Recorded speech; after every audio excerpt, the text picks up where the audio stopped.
Yang juga jadi sorotan, cekcok saat mengisi BBM di SPBU.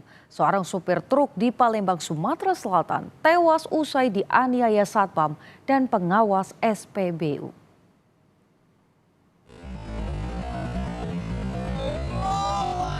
Sopir truk berinisial MEP tewas dianiaya pengawas dan satpam SPBU di Jalan Kolonel Haji Burlian, Kota Palembang.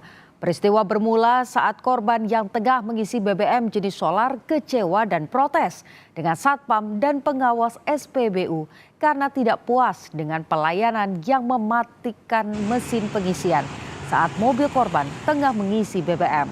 Cekcok pun tak terhindarkan hingga korban dianiaya. Korban sempat dibawa ke rumah sakit namun nyawanya tidak tertolong. Dua pelaku ditangkap polisi saat hendak kabur. Kini keduanya terancam hukuman 15 tahun penjara.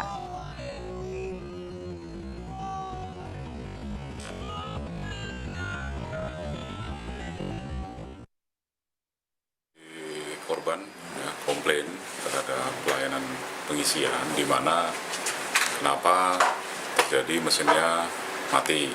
Nah, kemudian karena ketidakpercayaan sehingga ketemu dengan pengawas.